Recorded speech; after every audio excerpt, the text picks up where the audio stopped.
Hello, hello, hello. I am your host, Tracy Otsuka. Thank you so much for joining me here for another episode of ADHD for Smartass Women. You know that my purpose is always to show you who you are and then inspire you to be it. And in the thousands of ADHD women that I've had the privilege of meeting, I've never met a one that wasn't truly brilliant at something, not one. So, of course, I am just delighted to introduce you to Lori Hellis. Lori was trained as a lawyer and has worked as a prosecutor, public defender, and advocate. She also has a BA in journalism and an MFA in creative nonfiction. Her education equips her with a unique ability to transform complex legal matters into stories that engage and resonate with broader audiences. Lori is also in the National Guard and is committed to assisting society's most vulnerable sectors. Her first book, The No-Nonsense Guide to Divorce, offers practical advice to millennials, while her upcoming true crime book, Children of Darkness and Light, Lori Vallow and Chad Daybell, A Story of Murderous Faith, promises to be an insightful addition to the true crime genre. Lori is now the preeminent expert on this particular case, but also an emerging voice on safety and security and our responsibilities as community members. Lori's book, Children of Darkness and Light, will be available on September 3rd, 2024. As both an accomplished legal professional and an expressive writer, she invites her audience to delve into the depths of criminal law and justice. Welcome, Lori. Did I get all of that right? My goodness. Yes, you did. Thank you. When you hear it all, it sounds like, oh my gosh, did I do all of that? It's true. So I know, Lori, that you actually have not been officially diagnosed with ADHD, but you are certain you have it. And because normally I only, talk to women with ADHD who've obviously been diagnosed with it, officially diagnosed. But I am so fascinated by this true crime genre. I will tell you that the only way I can cook is with 48 Hours, 2020, or Dateline. And I have always been fascinated with it. And I think I've seen this Lori Vallow, Chad Daybell story on every single one of those, not channels, but one of those shows. And I think I've seen more than one episode about it on those shows. So we have a mutual friend, someone that we work with in the book world. And she was telling me all about you. And I'm like, you know what? I'm just going to break my rule because I am so fascinated by this particular story. And so I would love to know from you what you haven't been diagnosed, but why are you so certain that you have ADHD? Show you a little picture here. This is why I am certain that I have ADHD. So Lori is showing me a notepad with some writing and then so many doodles, but they're really beautiful, creative, artistic, floral doodle. They don't look like regular doodles. So, first of all, every male in my family and my paternal side of the family for 2 generations has been, and into the third, has been diagnosed with ADHD. I think that women at my age typically weren't. People weren't really looking for girls at my age that had ADHD. But I have to tell you that I went online and I took your quiz, and I scored every single one but one as ADHD. During my entire education, law school, and my career as a lawyer, I cannot sit anywhere without my hands moving because I can't concentrate. For years, I did continuing legal education, and I always took something with me, some sort of hand sewing. I do a lot of quilting, and but I had to have my hands busy because if my hands weren't busy, my brain would just head off in peculiar directions. I've also always said, I'm a person who needs to be busy all the time. I'm like the Energizer Bunny. I have to have something going on. If I don't, I just cause trouble. I get myself into trouble or I create chaos. So I have to be busy a lot. Retirement was never really an option when I decided to leave practice after 30 years. So now I'm writing books because there's no way I could just be retired. So yeah. I think that's almost a sure sign, all of my friends, you get into your 50s and everybody starts talking about riding off into the sunset of retirement. And all I can think of is, hell no. I can't even imagine. I would be miserable. I think I would be anxious. I would be depressed, all of it. And I think you can relate to that. Absolutely. I have a really good friend. She was my legal assistant for 12 or 13 years. And we used to joke because we both were those types that needed to be busy all the time.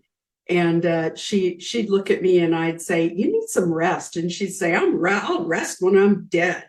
And that was sort of our ride or die statement as we were working together. And so it's always been that way. Yeah. So I'm curious, Lori, what were you like as a child? It's interesting because I'm really quite an introvert, which is surprising that there are many, many lawyers that I know that are really at their hearts introverts, which is an odd sort of combination. But I was always pretty self-contained.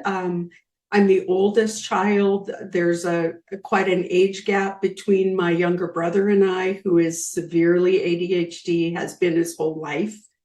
And so I think I was a little more self-contained. I was definitely a kid who could entertain themselves, but I had a really rich imaginary life, I think, as a child. Oh, Yeah. okay. So this sounds a little bit like inattentive ADHD. So you could be left to your own devices and you would just come up with, this whole little fantasy world. Absolutely. Ah, did you get Yeah. into trouble for it, or were you a good enough student that nobody even really noticed? You know, going through my elementary school, high school years, my family was sort of chaotic. We moved a lot, so I think I strove to be sort of really under the radar, Hmm. and so I was sort of an average student, I would say.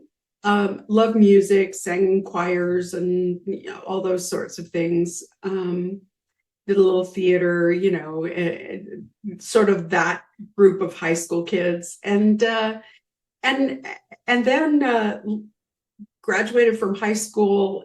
Couldn't figure out what I wanted to be when I grew up because I knew I wanted to be a lawyer, but I came from pretty humble beginnings, and that didn't seem really accessible. So it wasn't until I was in my mid to late 20s that I had the opportunity to go back to school full time, finished a bachelor's degree in record time with a nearly perfect GPA, and then applied to law school at 30. So Wow. yeah, So yeah. do you have kids? I have one daughter. And did you have a daughter at the time you were going through law school? No, I did Okay. not. I'm kind of a late bloomer because I was almost 39 when she was born. So yeah, We always are. I think we're always late bloomers. maybe. I don't know. Struggled with infertility. I'm super grateful that I didn't miss the chance to be this amazing human's mom. And yeah, Yeah. so So I'm curious, have you always felt different than others? absolutely. Yeah, In no what way? question. Um, Well, it was really interesting. I was listening to a podcast, and they were talking about um, discovering that not everyone has an inner monologue, Oh, yeah. and that really was the first time I thought to myself, not everybody does that. Not everybody rehearses everything they say in their brain before they say it. Not everyone thinks about those things. I'm 67 and I was stunned at that point. I was like, wait a minute, what do you mean not everybody does that? How do you survive without being able to do that? And so, yeah, I think I always have felt a bit different. And certainly, I mean, I have a younger brother who is profoundly ADHD and has struggled his whole life with all of the issues that come with that, particularly self-medicating with street drugs. And I mean, it's been very difficult. And then practicing law for almost 30 years. And a lot of the work I did toward the end of my career was juvenile work and working with a lot of children who were having similar issues.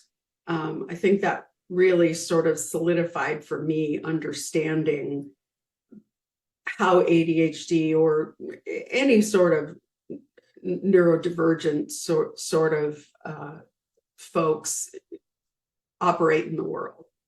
And I think I became more aware of how I operate in the world, learning from them.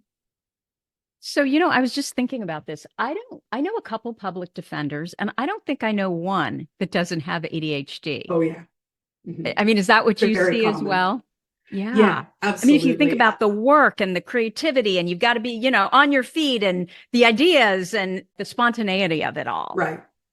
Absolutely. The thinking fast on your feet, having, lots of ideas coming in at one time.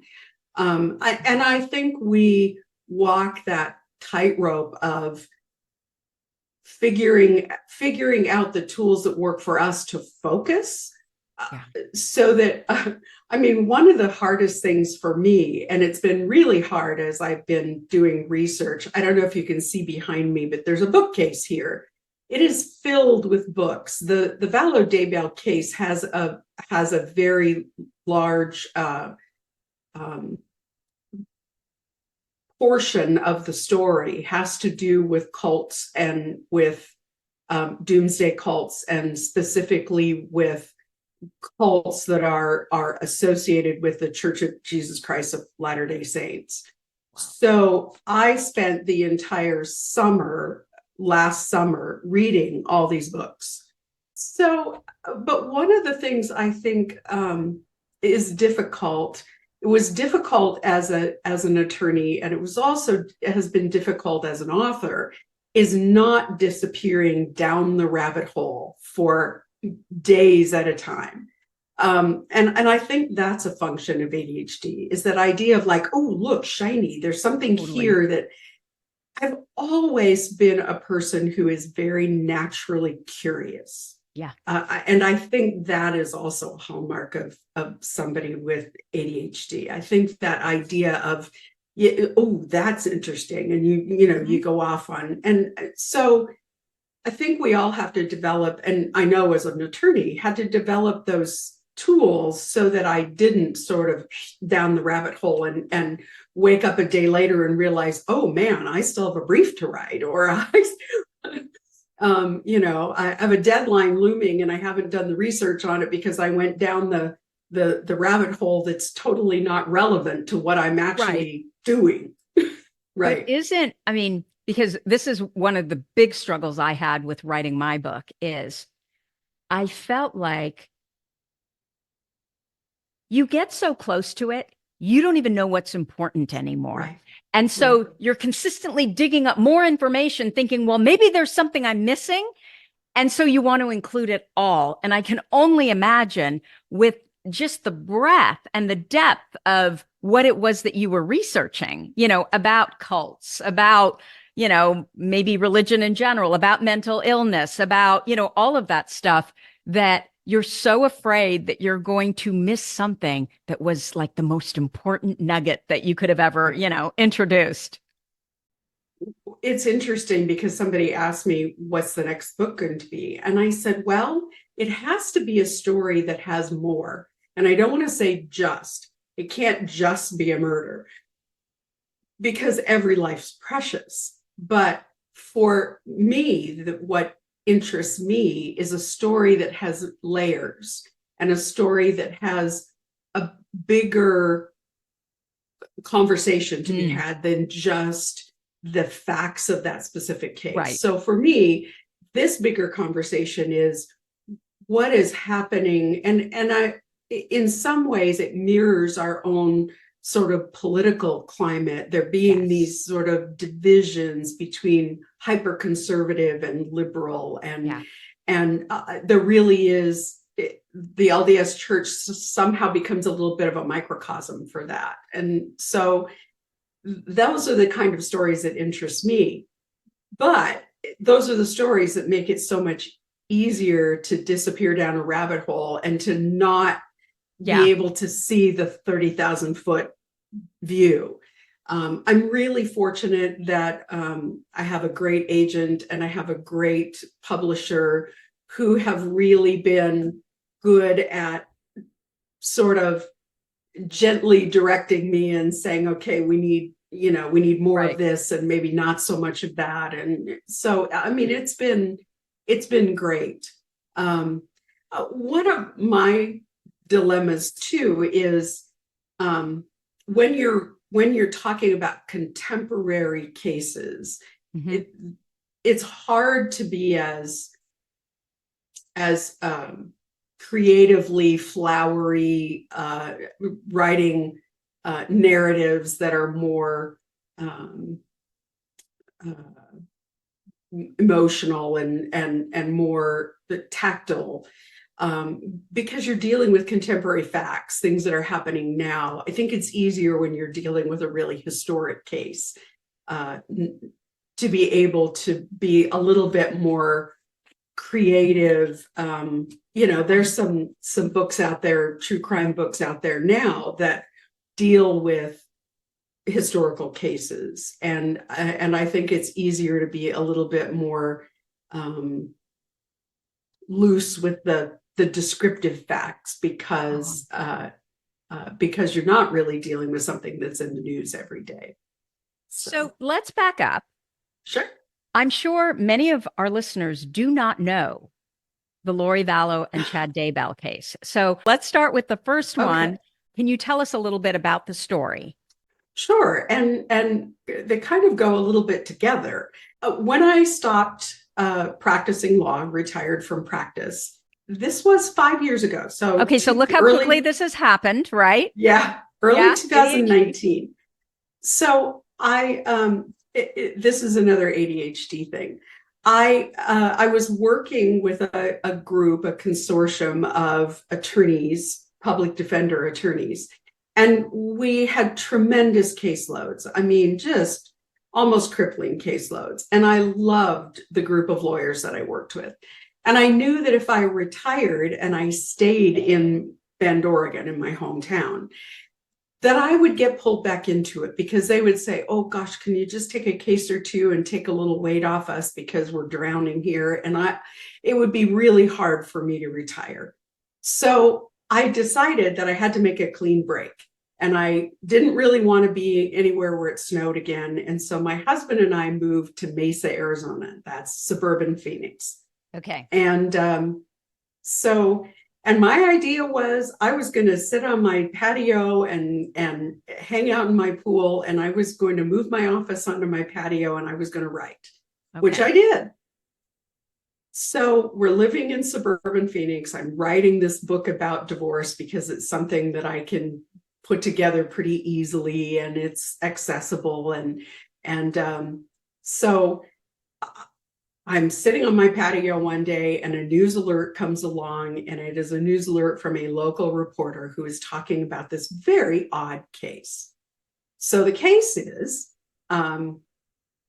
this man in Chandler, Arizona, which is just the next suburb over from Mesa, has been shot and killed by his brother-in-law in a claimed act of self-defense. Well, that's kind of weird, but I mean, family disputes do happen, but it kind of caught my attention. So I'm perking along, and a couple of weeks later, this same news alert, same news organization sends out an alert and says, oh, and by the way, the woman whose husband was shot, her two children, age 16 and 7 or 8, are missing, and nobody knows where they are. And so this is late 2019, like around Christmas, New Year's time. Mm-hmm.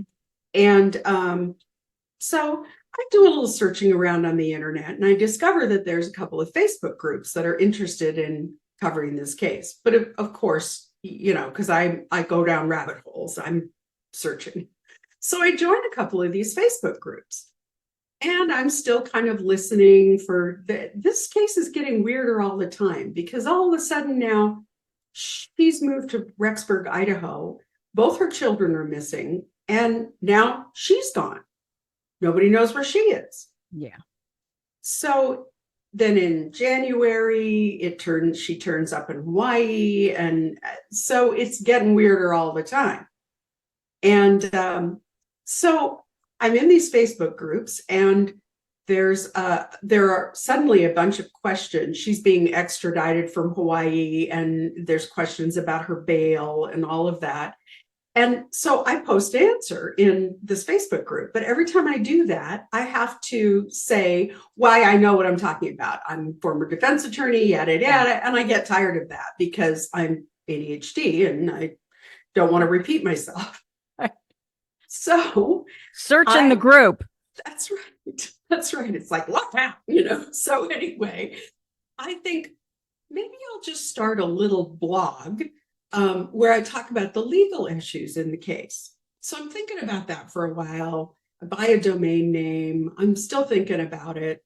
And then the children's bodies in June are found in Chad Daybell's backyard in Rexburg, Idaho. And that was the week that I launched this blog. And I was super excited when I had 200 followers. I was like, wow, I can't believe, you know. Explain who Chad Daybell is. Okay, so Chad Daybell, Lori Vallow was living in Chandler, Arizona.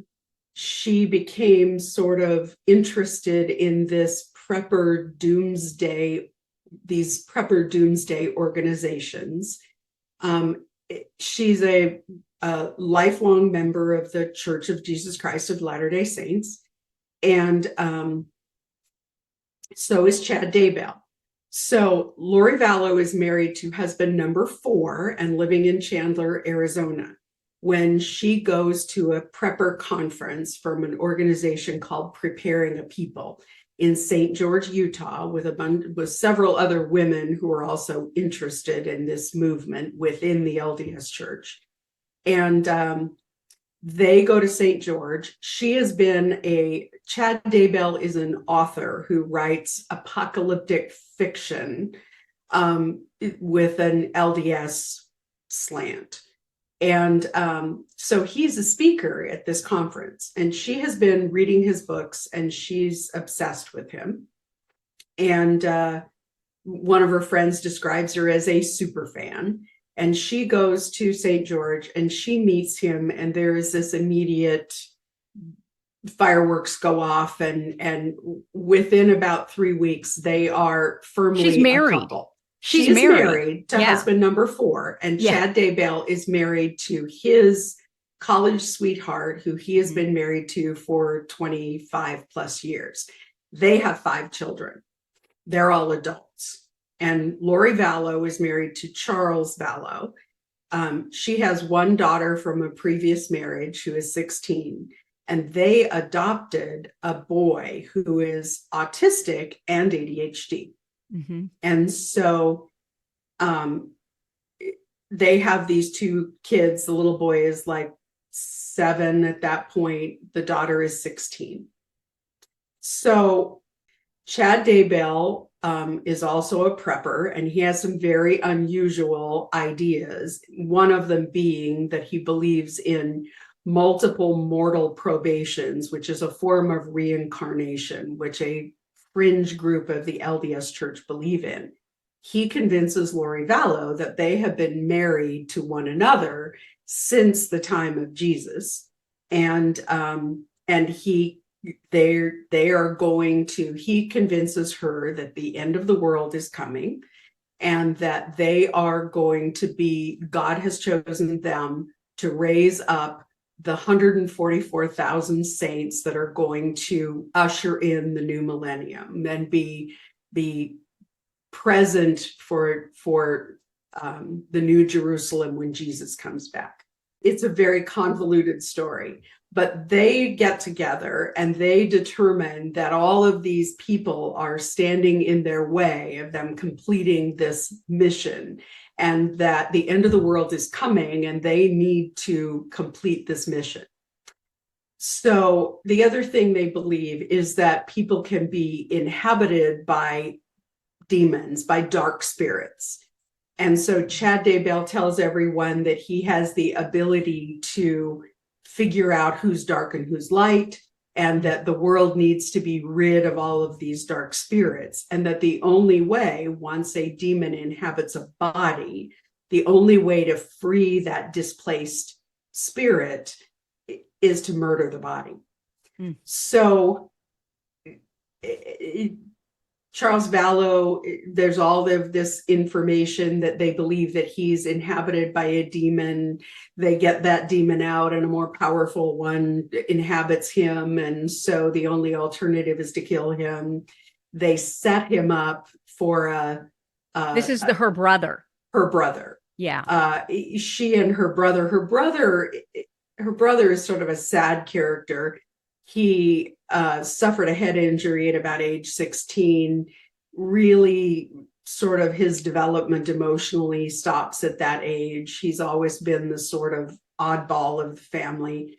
And he's all in on this theory that Chad and Lori are goddess and exalted beings, and that they have this special mission from God, and that he has been appointed by God to be their protector and their warrior. So when Lori tells him we got to get rid of Charles, they concoct this plan for for Alex, her brother, to come over that morning. Charles and Lori have been separated, and Charles comes to pick up the little boy, JJ, and they concoct this plan to kill him and claim it's self-defense. So interestingly enough, the only people who were there that day other than Lori Vallow are all dead. Tylee and JJ were murdered, and Alex Cox, and of course Charles Vallow was murdered, and then Alex Cox died of natural causes. Who's Alex Cox? This is the brother. Oh, okay. Lori Vallow's brother, Alex Cox. Oh, how sad. Died the day after finding out that Tammy Daybell's body was going to be exhumed. So the timeline is in September, early September, right around the 1st of September, Lori moves to Rexburg to be closer to Chad, who's been living in Rexburg for several years. Within 2 weeks, Tylee Ryan disappears. The daughter. And then within another week and a half to 2 weeks, the little boy disappears. So by September 22nd, both children are missing. October 9th, somebody takes a shot at Tammy Daybell as she's coming home from church one night and misses. And then 10 days later, she mysteriously dies in her sleep. 17 days after that, in early November, Chad and Lori get married on a beach in Hawaii. And then about 2 weeks after that, on December 12th, Alex Cox dies the day after officials announce that they've exhumed Tammy Daybell's body. When Tammy Daybell dies, her family refuses an autopsy, which in Idaho they are able to do. And Chad Daybell then, within 48 hours, he has her embalmed and in the ground. And the other interesting thing is he was a cemetery sexton for many years, ran a cemetery and was a gravedigger.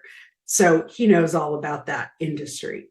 And he very quickly gets her embalmed, ships her body to Springville, Utah, where her family is and where the family plot is, in the cemetery where Tammy and Chad had their engagement pictures taken because he was the cemetery sexton. Oh, this whole Yeah. thing. Oh, And so yeah, it's they crazy. believed that the kids were dark spirits. Right. So I'm curious, what happened to Lori Vallow? Because everything that I've heard and read and seen on all those shows is that she was like the model parent. Yeah. So there Yeah. must be some sort of mental illness. Absolutely mental illness, and probably long-standing mental illness. Mhm. But it's very interesting. She started as early as 2012. She started becoming interested in these doomsday organizations. So she was well on her way before she met Chad Daybell. But they were sort of like, people have said it's the perfect storm. You know, he was oxygen, she was gasoline. I mean, you know, whatever metaphor you can use. But I mean, it really was them meeting was sort of the ignition point. Mm-hmm. But she had been suffering from mental illness. She had a cousin who was very into prepping. In fact, he was on a couple of shows about extreme preppers at one point in that 2012 sort of time frame. And they had a lot of conversations about preparing for the end of the world. Now, the LDS Church, the Church of Jesus Christ of Latter-day Saints, a lot of their teachings are very millennial facing. I mean, they're very end of the world. Yeah. Really put a lot of focus on the book of Revelations in the Bible. So it's not unusual that they would sort of, I always describe it as, if the LDS Church's mainstream doctrine is at midnight, Lori and Chad are about 12:02. They're really not that far off of what the mainstream doctrine is. But they've sort of taken it to a lot of extremes. So they already had that underpinning. She was diagnosed with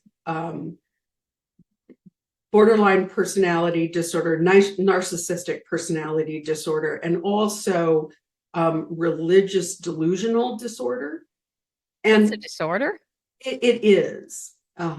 And one of the interesting thing about a delusional disorder with religious overtones is delusional disorders can be very, you can be delusional about a certain sector of your life and still be very functional in the rest of your life.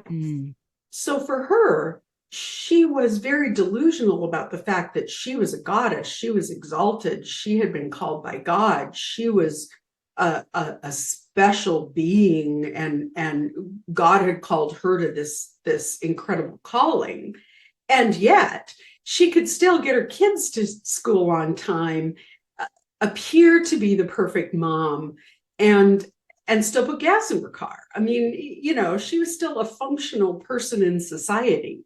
There was some discussion at some point. She was declared not competent to aid and assist in her trial, and she spent 10 months in the state hospital in Idaho being rehabilitated, which essentially meant heavily medicated.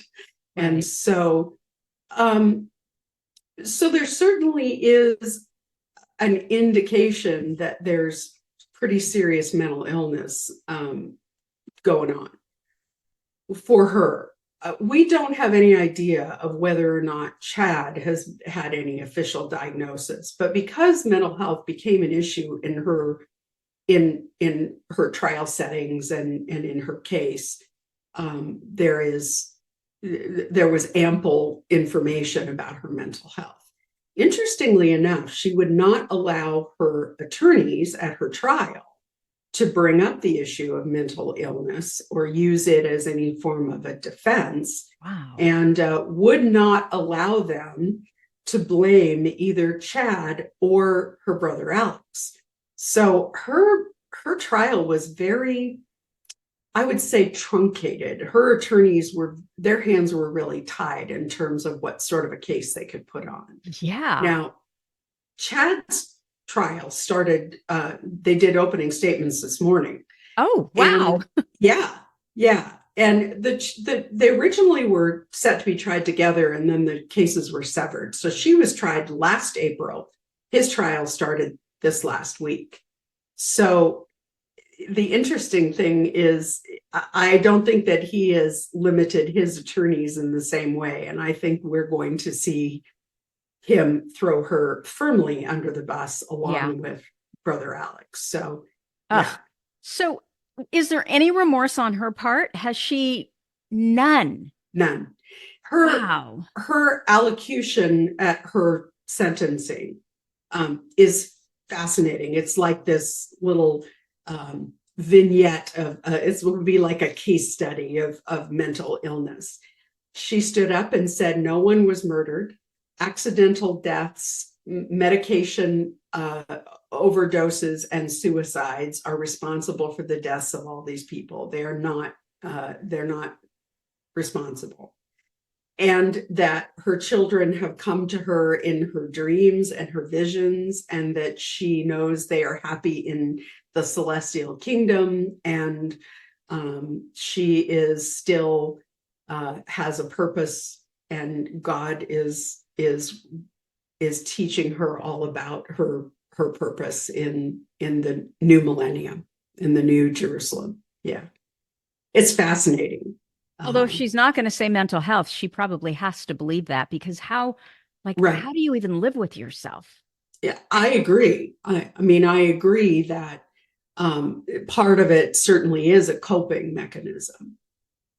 And I think too, part of this whole celestial kingdom thing too is it really can be an excuse for horrible behavior here on this earth, right? Because you think, oh, this isn't really it. There's so much more. Right. I mean, I'm not a member of the LDS Church. I have several family members that are or were. I have worked really hard to try and present a fair sort of presentation of the church. Worked with a lot of folks who are former members or current members in trying to present a fair approximation. Yeah. So I will say that these are not necessarily the mainstream beliefs. And I will say that the LDS Church very much advocates for, if anything, they are very much run by, you are saved by your works when you are in this world. So they very much believe in living upright, moral lives, and lives based on service. And that really isn't, it really is sort of opposite of what Lori Vallow and Chad Daybell were about. So, I don't want to miss being able to point that piece out. So absolutely. But they certainly, Chad and Lori certainly, I think the interesting thing for me is that there is a faction of the church, and I sort of describe it as those Russian nesting dolls, because what we have seen so far have been organizations that have spun off from the church. So we have the FLDS, the Fundamental Church of Jesus Christ of Latter-day Saints, the folks that still wear the prairie dresses and live up on the Utah-Idaho border and still practice polygamy. And we have those groups, but they are very decidedly separate spin-offs from the church. The interesting thing about these current groups are they're still very firmly embedded in the mainstream church. And so there's almost like a whisper campaign going on. And there is this group who are really committed. Over the years, the church has moved to more moderate stances on things. issues of how we treat LGBTQ the Mitt folks Romneys within the church, how we treat the role of women. And they have tried to, in very slow and small increments, sort of move toward more moderate positions. And there is this faction within the church who their reaction to that is to want to go back to all of the fundamental teachings of Joseph Smith from the 1830s, which are decidedly misogynistic, decidedly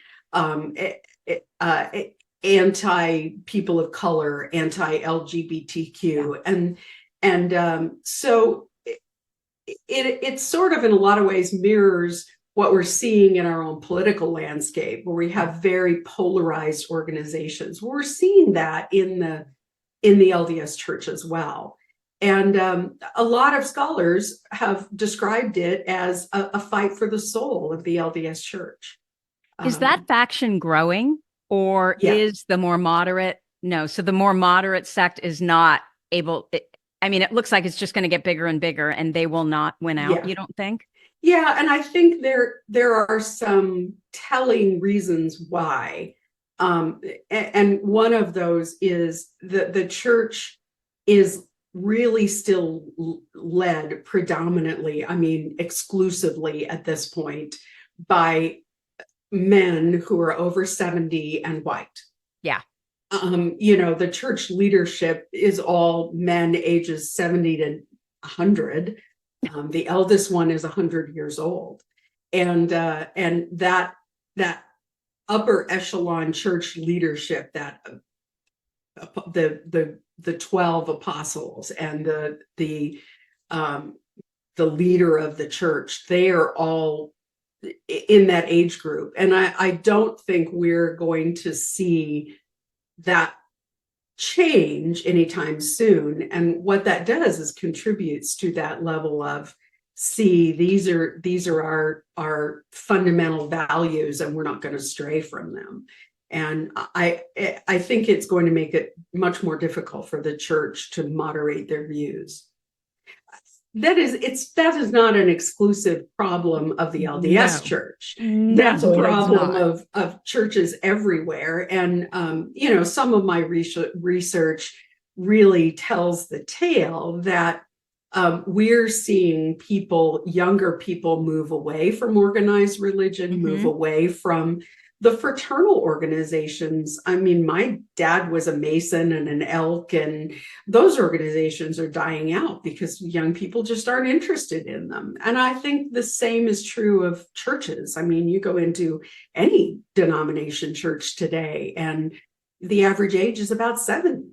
And so in that respect, I think the LDS Church has sort of bucked the trend, because they do have a lot of young families, because they're very much a multi-generational church. People grow up in the church, and the expectation is they'll raise their families in the church. And so you have people who have been church members going back 3 or 4 or 5 generations. And there's definitely a more of an expectation that young people will continue in the church, but they're struggling with the same issues as all religions. And the interesting part about that is Ruby Franke, Jody Hildebrand, as well as Tim Ballard, who also was a personality within the church, they all hearken their roots back to the same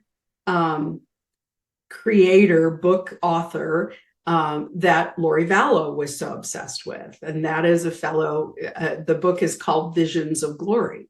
And all of these people, and it is a book about visions of the upcoming apocalypse and what's going to happen when the tribulation happens. And they're all related in some way, in that they're all followers of that sort of sect within the mainstream church. Yeah.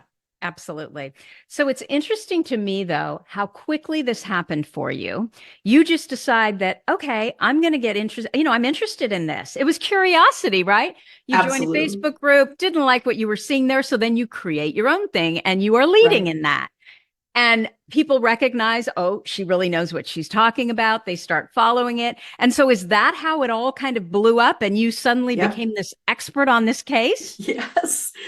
So the little blog that had 200 followers attracted the attention of a YouTube creator who had me on her show as an expert. And before I knew it, it had blown up into 5,000 subscribers to the newsletter, and spinning off to start my own YouTube channel. So, my YouTube channel isn't huge, has about 8,000 subscribers, but really faithful folks, people who are super interested in this case and love getting this sort of insider from the lawyer perspective. And the YouTube channel was really sort of to support the book because, and I love doing it. I've met some amazing people, Yeah. and I mean, you get into the community and you're Yeah. like, whoa, this is a whole new life. Right. But from the beginning, my interest was in really digging deep into this story. What made them tick? Why did they do it? What happened? So that's the book. And it is available for pre-order now, comes out September 3rd. It hits the shelves. And so I'm in the midst, that's how we met. I'm in the midst of all of the book launch things that are going on. And, but it's been super exciting. And, I always laugh. People say, how many careers have you had? And I say, many. You mentioned I was in the Air National Guard for 20 years. I met my husband, who is a retired Vietnam vintage retired fighter pilot. And Wow. we both retired from the military. And that was my life as a lawyer was sort of in full swing at that point. And so, yeah, I don't anticipate I'm going to retire anytime soon, or that, and I'm very excited for all the things life has to throw at me now. And I understand that it's not just the book. CNN or Dateline or one of those Mhm. companies contact you and, Yeah, you've got all kinds of new things that you're doing. yeah. Have done quite a few different interviews about the case, and have some more coming up thanks to the book coming out and the trial happening. Been approached by the CW network to help with the follow-up episode they're doing on the trial now that it's happening. Yeah, and I've appeared on Law and Crime, Court TV, and a couple of other programs as well. So, and I'm having a blast because I get contacted by other YouTube creators. So I've been doing some YouTube appearances, and it's been great fun. I mean, it's exceeded my expectations, but I think that's what happens when you're one of those people whose mind works a mile a minute and who's curious and who's always looking for the next thing. Yeah. So, what are the ADHD traits that you feel are responsible for your success? Oh, I definitely think that level of curiosity. Mhm. I think that is always being curious about how does that work, or what made that happen, and I think that's a lifelong trait. I think it's interesting that I have a daughter who's a young adult. She just got married last year, and as she was growing up, one of the things she would say to me, she would get something new, a new toy or and she would immediately take it apart. Mm-hmm. And I would say, honey, don't take your toy apart. She said, well, I just want to know how it works. And I realized that was something she certainly got from me, because I was definitely one of those. I need to dive into this and figure out how this works. So I definitely think that is the trait that from the beginning, that curiosity, that I want to understand more about how that works. I think that's what led me into the law. The other thing I've always said about practicing law was I love the fact that I learned something new every day. Yeah. And I realized that that certainly is an ADHD trait, needing to have that level of stimulation, of figuring something new out it's a new puzzle every day. Yeah. I'm curious though, one of the other ADHD traits tends to be high empathy. And when I went to law school, my whole, deal was I was going to go into criminal law. Right. I could barely get through the cases. And I realized that it would just gut me. I wouldn't be able to do it. And certainly not when I had kids. I'd love for you to speak on that. Do you struggle with that? Very much so. It has always been a struggle for me. But I knew from the very beginning that I needed to be in a place where I could impact people's lives. I wasn't satisfied being in a dealing with contracts and legal fictions of corporations, and that wasn't satisfying for me. But I had to learn. I had to develop pretty early some coping mechanisms for that because it was very difficult. So doing a lot of family law, child custody cases, those sorts of things, doing a lot of the last 5 years I was in practice, I primarily did juvenile work, and I was doing child welfare cases where kids were in foster care, doing juvenile delinquency cases with kids that had gotten in trouble. And so, I mean, I definitely think that there was a burnout factor to that as well. But I learned early on that I had to do things that didn't involve my work, or I would just become so enmeshed in it that I would not be able to get out. So early on, I learned that I had to do other things, and I had to have other creative outlets. So I've always been sort of artsy crafty. And so I've always tried to set some time aside for that. When I moved to Bend, there's a huge community there that quilts, and I started learning how to quilt and doing art quilts and getting involved in that community. Of course, writing, I've always been a writer. And so to me, that was the way that I was able to find other outlets so that I wasn't immersing myself so completely into that work.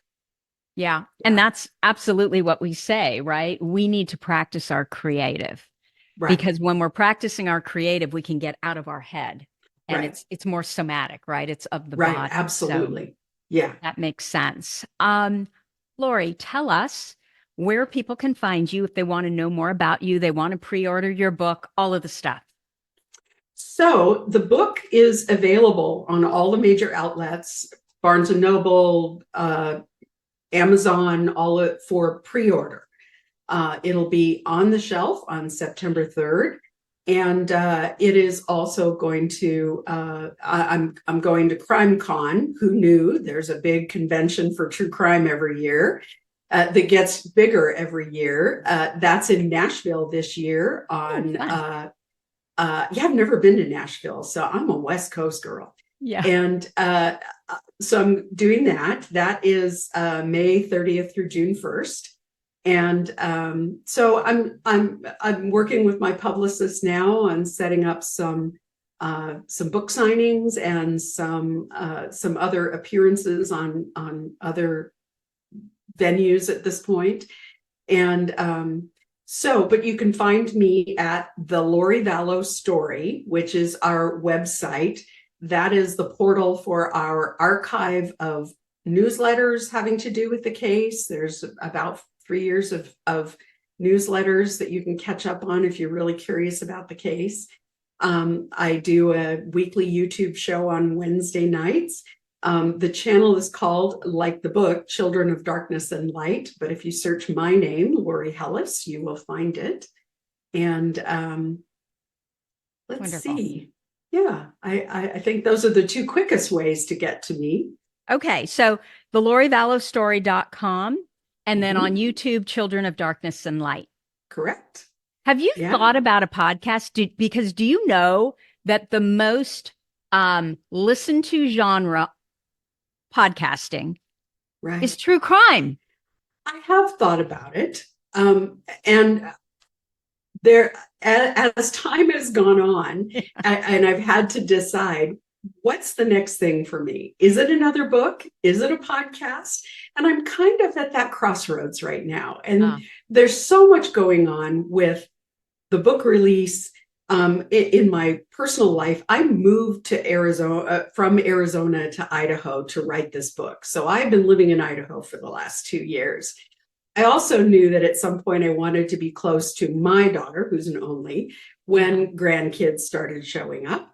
And so we've all come to the collective decision that we're all going to move back to Bend, Oregon, oh, to our hometown. So I'm right in the throes of showing a house to sell, including a showing in about a half an hour, and buying a house there and organizing all of those things. So I'm hoping that as things calm a little bit, the book launches and getting later in the year, that I will be in a position to have the bandwidth to do that. Because I would very much like to get further into it. I love doing deep dives into these cases. And I think that that books and podcasts sort of can coexist and have and yeah. sometimes complement one another. So I'm hoping that as that goes along, but you know, um, because I know that I can dive into projects where I need to finish. It's easy for me to dive into projects and not finish. Yeah. So I'm pretty careful about trying to get into projects that I can finish. Yeah. And I also know that the technology piece of it has been a huge learning curve for me. And so I really, before I can decide, is a podcast where I want to go, I really need to know that I have a level of comfort with the technology. So right now I'm sort of at that point where I'm okay. But I think that there's something new coming down the pike once I get through all of the Yeah. chaos that's going on right now. Oh my gosh. And it is total chaos. And It the is. problem is that you kind of feel like you're blind, right? Like you don't really know where you're going. You don't really Yeah. know, okay, what's working. You just kind of keep going. But on the other hand, it's super exciting and Yeah. feeds perfectly into my ADHD brain. Yeah. Yeah. You're right. There's so Yeah, much to do. There's so much action. right, right. Lori, thank you so much for spending time with us here today. I Thank really you. appreciated meeting you. Thank you. It was an absolute joy and a pleasure to meet you. And I hope that we'll stay in touch. Yeah, absolutely. So that's what I have for you for this week. If you like this episode with Lori, please let us know by leaving a review. Our goal is to change the conversation around ADHD, helping as many women as we possibly can learn how their ADHD brains work so that they too may discover their amazing strengths. Thank you so much for listening, and I'll see you here next week.